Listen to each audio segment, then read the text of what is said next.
जैन प्यारे साथियों, कैसे हो आप सभी लोग। आशा करते हैं आप सभी लोग स्वस्थ होगे, मस्त होगे। स्वागत है दोस्तों आप सभी का डीएस बघेल क्लासेस में।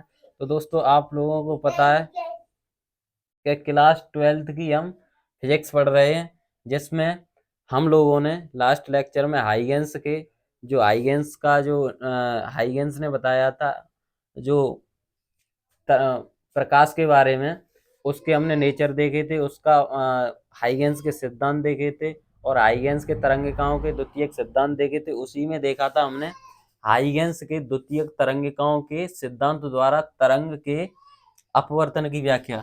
दोस्तों, हमने इससे पहले हमने आपको परावर्तन की व्याख्या करके बता दिया था। आज हम इसकी जो अपवर्तन की व्याख्या है, हाइगेंस के तरंगिकाओं के द्वितीयक सिद्धांत के द्वारा अपवर्तन की व्याख्या। दोस्तों, ये इंपोर्टेंट क्वेश्चन है, बोर्ड परीक्षा में 5 मार्क्स आता है ये क्वेश्चन, ठीक है। तो ये हमने लिख रखा है।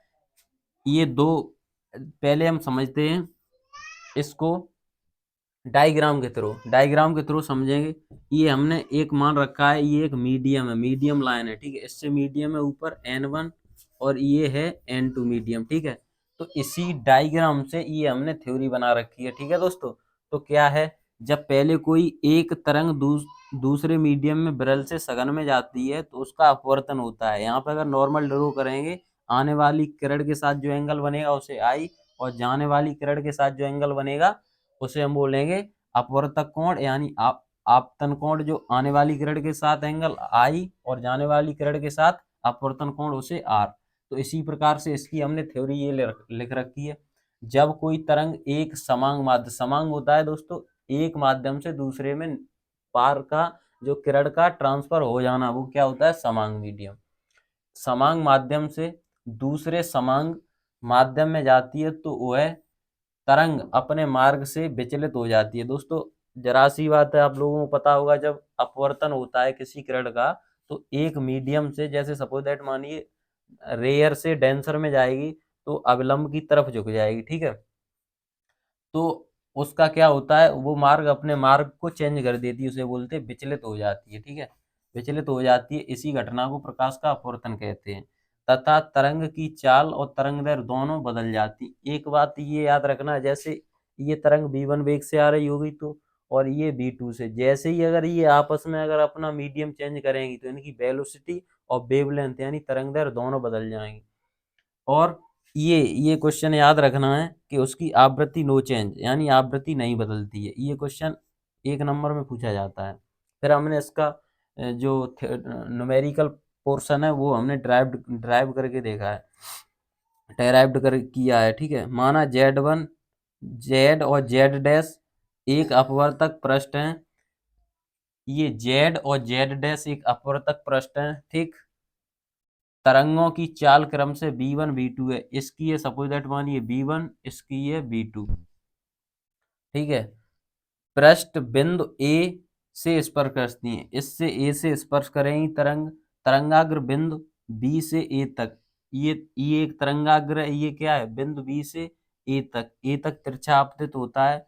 और क्या होगा, तरंगाग्र जैसे ये तरंग यहाँ तक आएगी तो ये तरंग यहाँ तक, यहाँ से ये एक्स्ट्रा होगी तो ये क्या है, जितनी ये एक्स्ट्रा होगी और उतनी ही ये एक्स्ट्रा होगी ये तरंग, ठीक है। बिंदु बिंदु बी से बी से ए डैश तक पहुंचती है तो टी समय लेती है, ठीक है। अतः अतः बी ए डैश, ये वाला बी ए डैश बराबर क्या होगा, पहली तरंग के लिए b1, ये हम लोगों ने सूत्र ये पढ़ रखा है, दूरी बराबर होता है चाल गुणा क्या होता है, समय, ठीक है। तो ये दूरी कितनी ले रखी है हमने, बी ए, ये वाली बी और ए डैश, ये वाली दूरी बी ए डैश बराबर दूरी दूरी कितनी है, b1, ऊपर वाले की हमने मान रखी है दोनों तरंगों की b1, ठीक है। और समय कितना लेती है, टी, स्मॉल टी। तो समीकरण 1 माना है। इसी प्रकार से दूसरी तरंग के लिए ए बी डैश, ए, ये वाली, ये ए और बी डैश, ये ए बी डैश, क्योंकि इसका ये मीडियम रेयर था, यहाँ डेंसर है, ये विरल था, ये क्या है, सघन। तो इसकी क्या हो गई, b2, चाल चेंज हो जाएगी ना, ये हमने लिख रखा था, चाल और तरंग दर दोनों बदल जाती, तो इसकी चाल इस मीडियम में कितनी हो गई, b2। और यहाँ समय कितना है t2, यहाँ समीकरण 2। फिर मैंने क्या किया, त्रिभुज A B A dash, A B A dash ये त्रिभुज तथा त्रिभुज, त्रिभुज ये त्रिभुज का ये साइन है, ठीक है, त्रिभुज ए ए डैश, ए ए डैश और बी डैश कैसे समकोणिक, ये ट्रायंगल की प्रॉपर्टीज होती है, उसी के अकॉर्डिंग मैंने स्नेल का यहाँ नियम लगा दिया है। स्नेल के नियम में साइन आई बराबर आई क्या है, ये आपतन कोण, और ये लंब बट्टे आधार होता है, तो यहाँ से बी ए डैश बट्टे में ए डैश, और उसी प्रकार से हमने आर अपवर्तक कोण निकाल लिया है, वो क्या है ए बी डैश बट्टे में ए ए डैश, ठीक है, ये आपस में ए डैश कैंसिल हो जाएंगे, तो यहाँ बचेगा साइन बी ए डैश बट्टे में साइन ए बी डैश, ठीक है दोस्तों। अब समीकरण 1 व 2 से देखेंगे, बी ए डैश बराबर कितना है, यहाँ पे बी ए डैश बराबर है b1 गुणा टी, b1 गुणा टी ये वाला, उसी प्रकार से ए बी डैश की वैल्यू रख दी है, ए बी डैश की ए बी डैश की वैल्यू कितनी है b2 इंटू समय, और समय आपस में कैंसिल हो जाएगा, तो ये क्या बचेगा b1 बट्टे में b2, ठीक। और उसी प्रकार से साइन आई, आई कोण कितना निकलेगा, उसमें उसकी चाल होगी b1, और साइन आर यहाँ पे होगी b2, ये b2 ये हो गई पहले माध्यम के सापेक्ष दूसरे माध्यम का अपवर्तनांक बोल सकते हैं, या इतने को टोटल को हम कांस्टेंट भी बोल सकते हैं, ठीक है। तो यही हमें प्रूव करना था, ये हमने प्रूव करके आपको बता दिया है, और ये इम्पोर्टेंट है हाइगेंस के अपवर्तन की व्याख्या उसके सिद्धांत के द्वारा, तो ये आप नोट कर लीजिए, इसको आप एक बार सेल्फ वीडियो पॉज करके बाद में देखना, क्योंकि ये आप एक बार सेल्फ खुद प्रैक्टिस करना, ठीक है, तो आप इसको नोट कर लीजिए।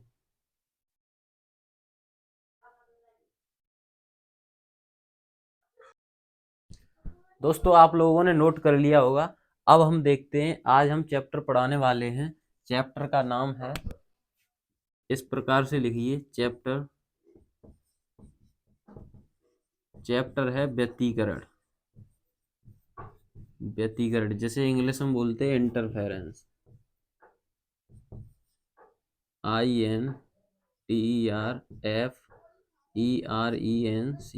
इंटरफेरेंस, ठीक है दोस्तों। तो चैप्टर का नाम है इंटरफेरेंस, तो इसके बारे में सबसे पहले हम देखें इंटरफेरेंस क्या होता है, ठीक है। तो आप हेडिंग डालिए पहले, इंटरफेरेंस व्यतिकरण,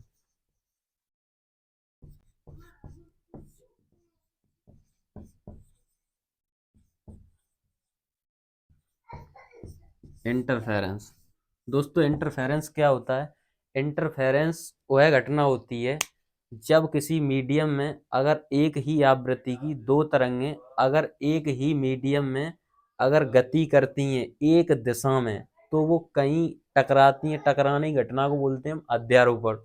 तो अध्यारोपण के पश्चात जो उनकी परिणामी तीव्रता होती है वो कहीं कहीं अधिकतम होती है, उसे बोलते हैं हम स्वपोषी व्यतिकरण, और कहीं कहीं न्यूनतम घटना होती है, कहीं कहीं न्यूनतम का मतलब शून्य घटना होती है अध्यारोपण के पश्चात, उसे बोलते हैं विनाशी व्यतिकरण। तो ये टोटल घटना होती है, इसे ही हम बोलते हैं इंटरफेरेंस व्यतिकरण, ठीक है। तो डेफिनेशन कैसे लिखेंगे, किसी माध्यम में किसी माध्यम में एक ही आवृत्ति की दो तरंगें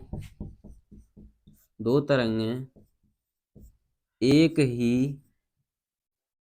एक साथ किसी माध्यम में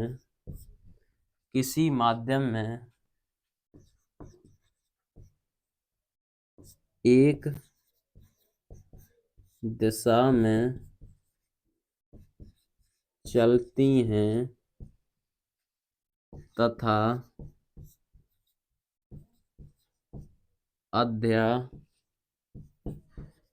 अध्यारोपण, जिसे बोलते हैं दोस्तों सुपरपोजिशन, अध्यारोपण, यानी जब एक आवृत्ति की दो तरंगें एक साथ किसी माध्यम में एक दिशा में चलती हैं तथा जब दोनों तरंगें टकराती हैं, इसे बोलते हैं सुपरपोजिशन। टकराने के पश्चात अध्यारोपण के पश्चात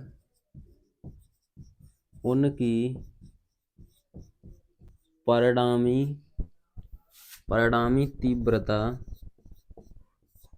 तीव्रता किन्हीं बिंदुओं पर अधिकतम तथा न्यूनतम होती है। इस घटना को व्यतिकरण कहते हैं। ठीक है दोस्तों, आप ये नोट कर लीजिए व्यतिकरण किसे कहते हैं। ये बेसिक डेफिनेशन है, ये पहले नोट करिए। आप नोट करना है, किसी माध्यम में एक ही आवृत्ति की दो तरंगें एक साथ किसी माध्यम में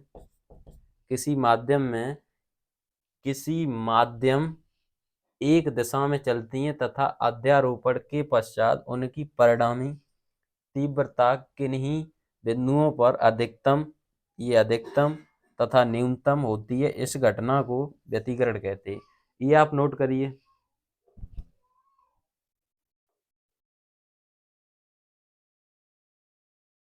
दोस्तों, आप लोगों ने व्यतिकरण की डेफिनेशन नोट कर ली। अब हम देखते हैं, जब दोस्तों हमने बताया था दो किरणें यानी दो तरंगें एक आवृत्ति की होती हैं तो उनकी जो आपस में अध्यारोपण करती हैं तो उनकी परिणामी तीव्रता क्या होती है। तो आप हेडिंग डालिए परिणामी तीव्रता, रिजल्टेंट इंटेंसिटी। ठीक है, इंटेंसिटी माने तीव्रता। तो क्या है इसका जो न्यूमेरिकल पोर्शन है वो हमने आपको यहाँ बताया है।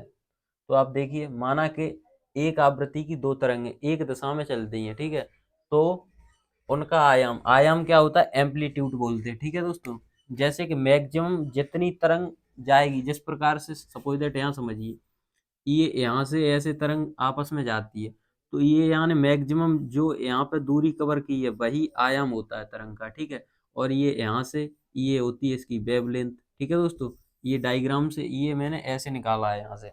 तो इसका आयाम क्या है, A1 पहली तरंग का, दूसरी का A2 है तथा उनके बीच कलांतर फाई। अब सपोज दैट मानिए यहाँ से दूसरी कोई तरंग जाएगी यहाँ ऐसे करके, तो इनके बीच में जो एंगल बनेगा यानी कलांतर फेस जैसे कलांतर बोलते हैं। ठीक है, तो वो क्या है, फाई। फाई हो तो पहली तरंग का विस्थापन y1 बराबर A1 साइन क्या है जो एंगल लेंगे, ओमेगा जो कोणीय विस्थापन होता है वो, और टी समय के यानी उसका जो कलांत x क्या है उसका जो दूरी कवर की है वो। ठीक है, और इसी प्रकार से दूसरी तरंग का y2 बराबर A2 साइन ओमेगा, इसे बोलते हैं ओमेगा टी माइनस और के एक्स। अब इसने कितना एंगल इसका एक्स्ट्रा था फाई, तो वो ऐड कर दिया।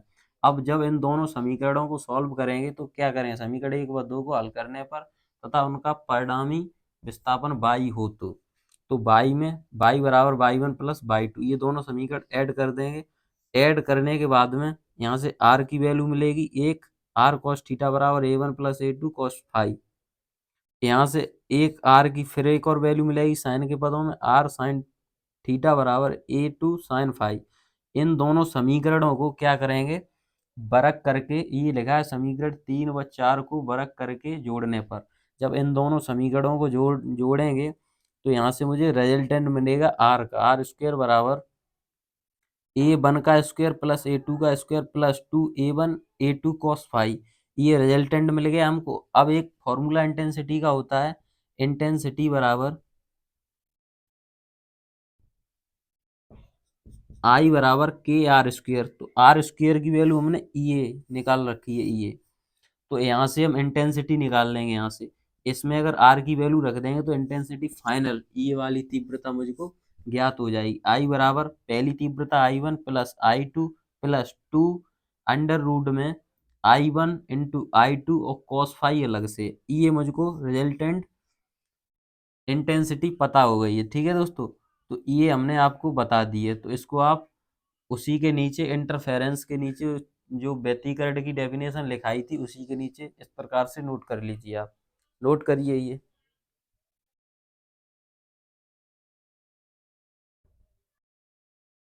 दोस्तों आप लोगों ने परिणामी तीव्रता का जो डेराइव्ड हमने यहाँ की थी, डेरिवेशन किया था, वो आपने नोट कर लिया होगा फॉर्मूला का। ठीक है दोस्तों, अब हम देखते हैं उसी के आगे संपोषी, जो हम बता रहे थे संपोषी व्यतिकरण किसे कहते हैं और विनाशी व्यतिकरण किसे कहते हैं। दोस्तों याद रखना, जब कोई एक आवृत्ति की दो तरंगें अगर एक दिशा में अगर चलती हैं तो आपस में वो टकराती हैं। टकराने के पश्चात अधिकतम, जहाँ पे अधिकतम तीव्रता उत्पन्न करती हैं, ये अधिकतम तीव्रता, तो उसे बोलते हैं संपोषी व्यतिकरण। यानी उसे इसे क्या बोलते हैं, संपोषी, इंग्लिश में कंस्ट्रक्टिव इंटरफेरेंस। ठीक है, यानी किन्हीं बिंदुओं पर जो तरंगे हैं आवृत्ति की दो, अगर वो चलती है टकराने के पश्चात किन्हीं बिंदुओं पर अधिकतम तीव्रता उत्पन्न करती हैं, तो वहां पर संपोषी व्यतिकरण होता है, यानी कंस्ट्रक्टिव इंटरफेरेंस होता है। ठीक है, कैसे होगा, जब दोस्तों याद रखना कॉस फाई की वैल्यू कितनी होनी चाहिए, 1। अब यहाँ समझिए, आप हमने आपको फॉर्मूला बताया था परिणामी तीव्रता का, I1 plus I2 plus two root में I1 इंटू I2, और बाहर क्या था, कॉस फाई। अब याद रखना दोस्तों, यहाँ कॉस फाई की वैल्यू कितनी करेंगे, 1, तो ये कितना बचेगा, ये इतना बचेगा 1, ये इतना, तो ये क्या हो जाएगा, यहाँ इसको अगर हम a प्लस बी का होल स्क्वायर बनाएं तो इन दोनों पर रूट करके इनका स्क्वायर कर दें, इस प्रकार से आई रूट 1 प्लस रूट I2 का होल स्क्वायर। जब इसे खोलेंगे होल स्क्वायर को तो ये आ जाएगा, तो मैंने ये डायरेक्ट ये लिख दिया है।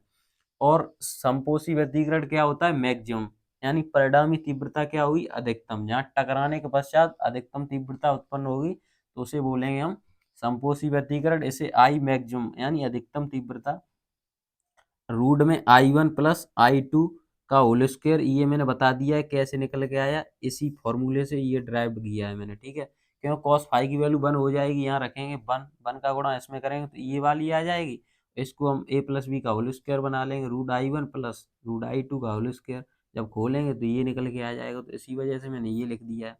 जब, और हमने एक बताया था फॉर्मूला I बराबर के आर, यहाँ आर बताया था, तो ये यहाँ से मैंने निकाल लिया, ये आयाम, आयाम क्या होगा, के, इसकी जगह पे मैंने रख दिया A1 और A2 का होल स्क्वायर। अगर आयाम पूछे तो ये वाला फॉर्मूला यूज करना, अगर इंटेंसिटी पूछे तो ये वाला यूज करना। ठीक है, और ये मैंने निकाल के बता ही दिया है आप लोगों को।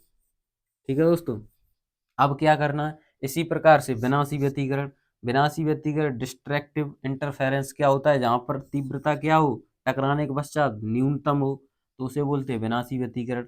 इसी प्रकार से कॉस फाई की वैल्यू कितनी होनी चाहिए, -1। ठीक है, -1, तो इसका आई मिनिमम परिणामी तीव्रता क्या निकलेगी, रूट में I1 माइनस, क्यों, वहां पे माइनस आ जाएगा ना, जो फॉर्मूला में बताया था, तो यहाँ पर root I1 minus root I2 का होल स्क्वायर। अगर आयाम के पदों में देखेंगे तो यहाँ माइनस लगा देंगे, डिफरेंस इतना है, यहाँ प्लस है, यहाँ माइनस है, यहाँ प्लस है, यहाँ माइनस है। याद कर लेना आप लोग, ये फॉर्मूला अगर पूछे, क्योंकि इस पे ज़्यादातर थ्योरेटिकल में इस पे अगर पूछेगा तो न्यूमेरिकल पूछता है इसमें। ठीक है, इसी वजह से मैंने बता दिया है आपको, तो ये आप नोट कर लीजिए।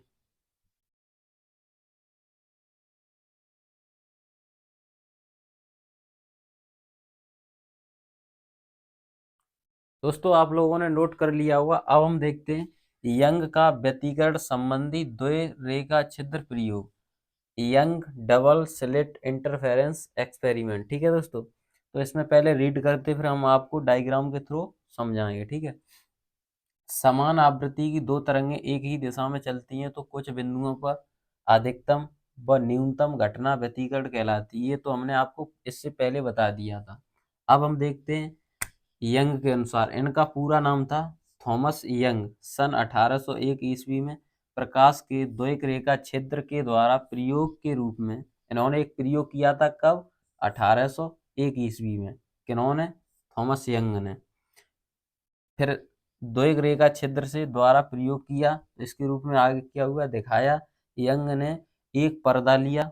ठीक है दोस्तों, पर्दा अभी हम बताएंगे, जिसका नाम दिया एल, जिस पर एक प्रकाश स्रोत एस, ठीक, से प्रकाश डाला, प्रकाश एक सीध में एक और पर्दा था जिसका नाम दिया एम, जिसपे छिद्रों के दो नाम दिए, दो छिद्रों S1 व S2।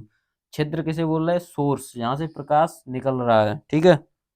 S1 व S2 से गुजरने के पश्चात गोलीय रूप में आगे बढ़ता है, ठीक है दोस्तों। अभी बताएं कैसे गोलीय दिखता है। सीध में एक पर्दा N, तीसरा पर्दा एक और लगाया, N नाम दिया, गोलीय रूप में दिखाई देता है तथा कहीं बिंदुओं पर दीप्त और कहीं बिंदुओं पर अदीप्त स्थान बनते हैं।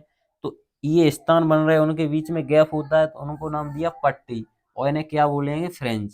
फ्रेंच नाम दिया, ठीक है, फ्रेंच बोलते हैं, फ्रेंच से जाना जाता है। अब दोस्तों समझते हैं, ये तो हो गई इसकी थ्योरेटिकल डेफिनेशन। अब हम समझते हैं। सपोज दैट, मानिए यंग के अनुसार यहाँ पे एक क्या लिया, एक पर्दा लिया इन्होंने, जिसका नाम क्या दिया? एल। इसका नाम दिया एल। यहाँ पे एक सोर्स लगाया है, यहाँ पे ये इस प्रकार से, ये है सोर्स एस, यहाँ से प्रकाश डाला। जब दोस्तों ये आगे निकलेगा ऐसे, इस प्रकार से आगे बढ़ेगा, तो यहाँ पे एक पर्दा लगाया इन्होंने, इसका नाम दिया एल एम, इसका नाम दिया एम, ठीक है। तो यहाँ पे दो रेखा छिद्र लगाए इन्होंने, जिसका नाम दिया S1 और दूसरा रेखा छिद्र S2। जब ये दोस्तों याद रखना, हमने आपको जब हाइगेंस के जब नेचर बताए थे, उससे क्या बताया था मैंने? नेचर में जब कोई प्रकाश, हाइगेंस वाले चैप्टर में एक हमने बताया था तरंगाग्र किसे कहते हैं। तरंगाग्र में ही एक हमने बताया था, जब कोई प्रकाश अगर पॉइंट स्रोत से निकलता है तो वो गोलीय रूप में हमको दिखाई देता है, ठीक है। पॉइंट सोर्स के कारण जब कोई तरंगाग्र बनता है तो वो क्या होता है? गोलीय, ठीक है, गोलीय, ठीक है, गोलीय बनता है। हाँ दोस्तों, ये क्या है?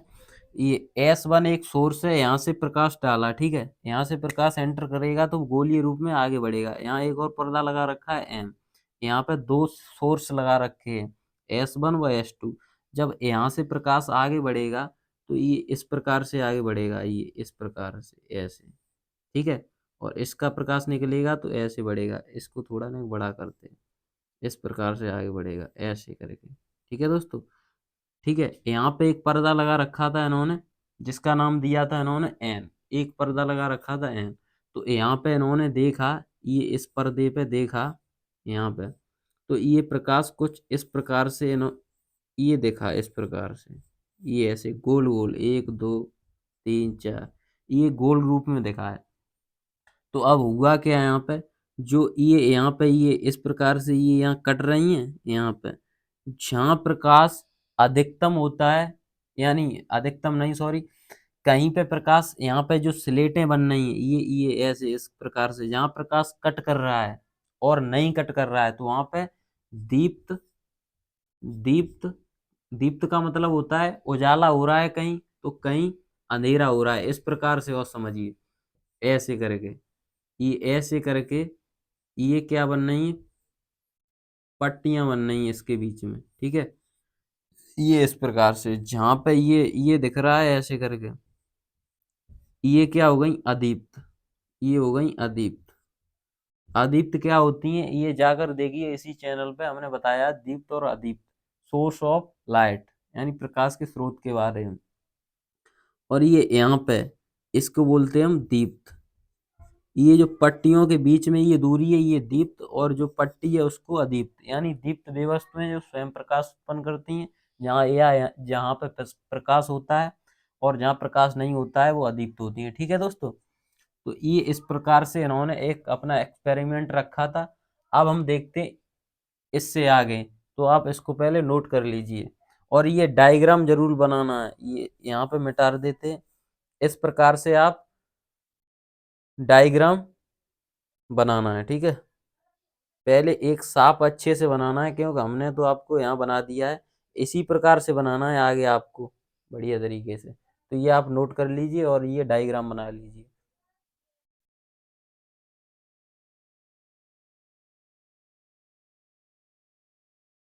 दोस्तों अब लोग आप लोग अब हेडिंग नोट करिए, फ्रेंच चौड़ाई नापकर प्रकाश की तरंगदैर्घ्य ज्ञात करना, ठीक है दोस्तों। फ्रेंच चौड़ाई नापकर हम प्रकाश की तरंगदैर्घ्य किस प्रकार से ज्ञात कर सकते हैं, तो पहले हम रीड करते हैं। माना एस एक रेखा चित्र है, एक बड़ी प्रकाश से दीप्त है। S1 व S2 एक दूसरे के समीप दो रेखा छिद्र हैं।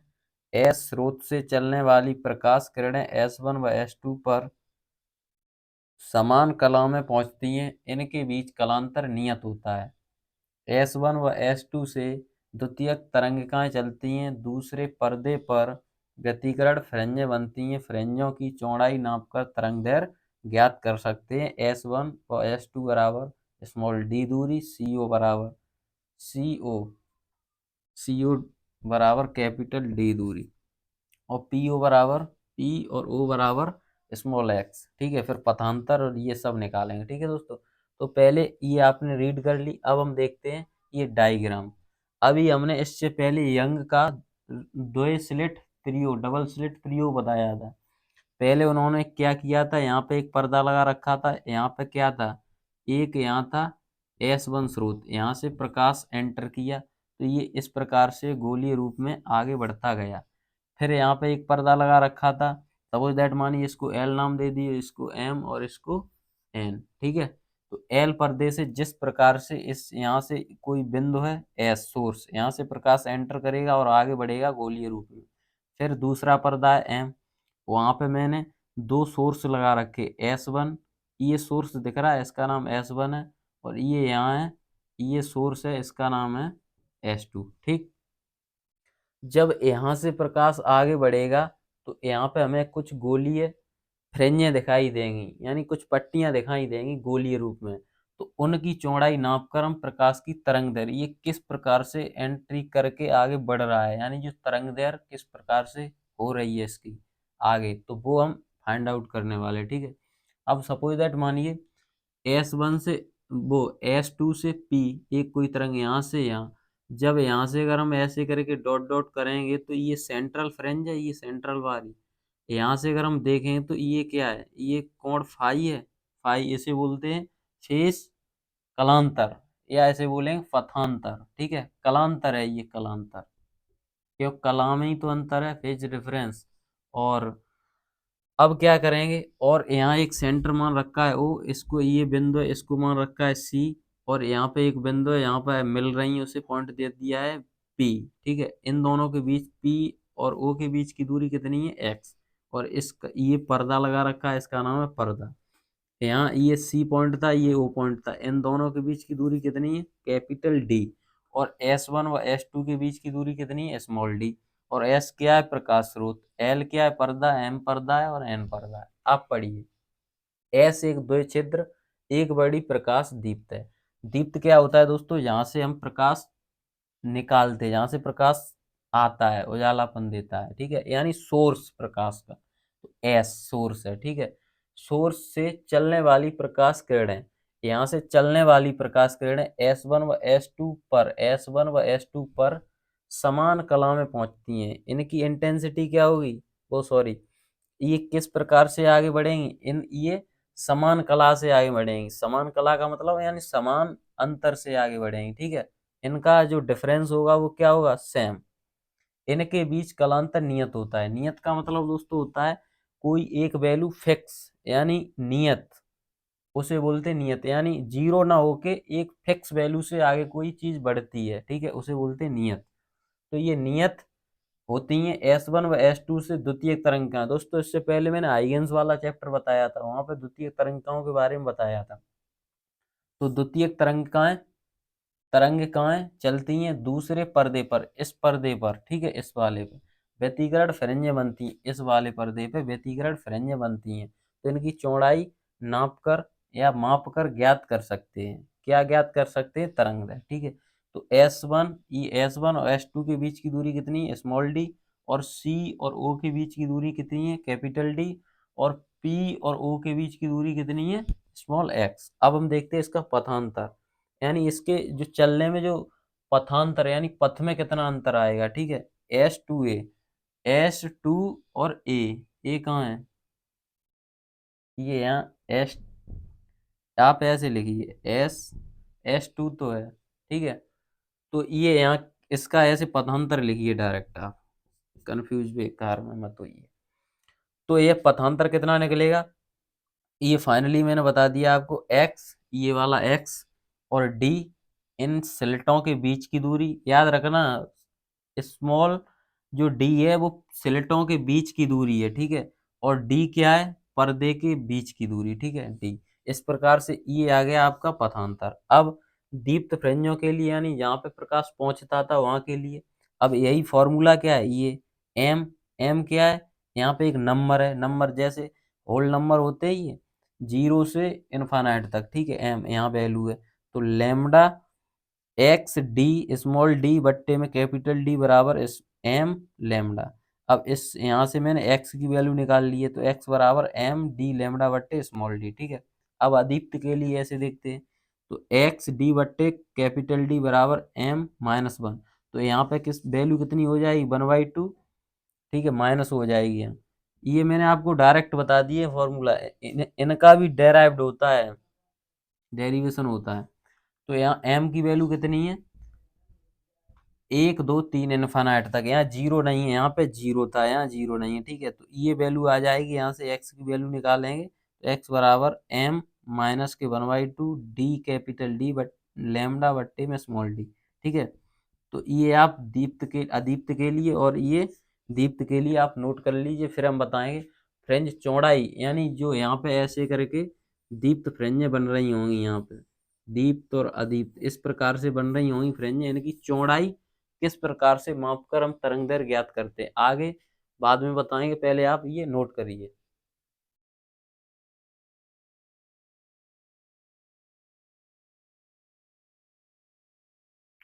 दोस्तों आप लोगों ने नोट कर ली होगी, अब हम देखते हैं फ्रेंच चौड़ाई क्या होती है। फ्रेंच चौड़ाई क्या होती है दोस्तों, अभी हमने आप लोगों को बताया था इससे पहले एक फॉर्मूला, ये दोस्तों इम्पोर्टेंट है, उससे ही आगे हम लिखेंगे। माना कि एम बी क्या है, एक स्लिट है, ठीक है, एम बी तथा और एम प्लस बनवी दीप्त फ्रेंजों की केंद्रीय फ्रेंज ओ से दूरियां क्रम से एक्स एम तथा एक्स एम प्लस वन, ठीक। तो ये पहला समीकरण ये डालेंगे, क्यों, कभी हमने ये निकाला तो एम बी के लिए तो एम लगा देंगे, समीकरण एक, एम प्लस बनवी यानी दूसरी फ्रेंच के लिए तो M plus two D lambda बट्टे स्मॉल डी। अब समीकरण दो में से समीकरण एक को लेस कर देंगे, तो ये निकल के आ जाएगा, लेस कैसे करेंगे, यहाँ से इसका मल्टीप्लाई इसमें करेंगे, तो एम डी लेमडा बट्टे small D plus D lambda बट्टे में small D minus M D lambda बट्टे स्मॉल डी, ठीक है। तो यहाँ से ये और ये कैंसिल हो जाएगी, तो ये बचेगी, ये यहाँ प्लस में है, ठीक है, प्लस में ये डिफरेंस है, तो फ्रेंच चौड़ाई को हमने लिख दिया डब्लू से, तो ये बची ये वैल्यू, तो डब्लू बराबर डी लेमडा बट्टे में स्मॉल डी, तो ये आ गई हमारी फ्रेंचों के बीच में चौड़ाई, ठीक है दोस्तों। और ये इससे आगे अब हमको और क्या बताना है, इससे आगे बताना है तरंग दैर्घ्य, तरंग दैर्घ्य भी बताएं, पहले आप ये नोट कर लीजिए।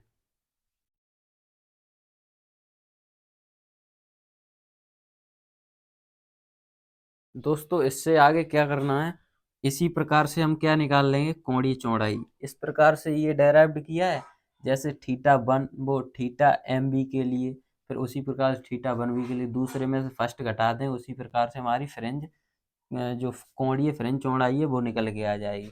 अब क्या करेंगे, ये यहाँ से लेमडा वन और ये यहाँ से और ये दोनों आपस में कैसे हो जाएंगे, ये इनको सॉल्व करेंगे तो ये बराबर में, या इसी प्रकार से आगे लिख सकते हैं, थीटा बराबर डब्लू डी बट्टे में और ये लेमडा बट्टे में स्मॉल डी, इसी प्रकार से भी आगे लिख सकते हैं। तो दोस्तों आप लोगों को मैंने ये बताया, आपको समझ आया होगा, ये आप नोट कर लीजिए। और हमने आज आपको बताया और आपको समझ भी आया होगा, तो इसी प्रकार से हमारे इसी डीएस बघेल क्लासेस को ज़्यादा से ज़्यादा अपने एआर दोस्त फ्रेंडों के साथ में शेयर किया करिए, क्योंकि दोस्तों एग्ज़ाम नज़दीक आ रहे हैं हमारे, और जो स्टूडेंट न्यू जुड़ रहे हो प्लीज़ चैनल को सब्सक्राइब करके और ज़्यादा से ज़्यादा इस वीडियो को अपने यार दोस्त फ्रेंडों के साथ में शेयर किया करिए, ठीक है दोस्तों। अब मिलते हैं हम इससे आगे नेक्स्ट लेक्चर में नेक्स्ट वीडियो के साथ में, तब तक के लिए bye bye, thank you, take care, bye bye.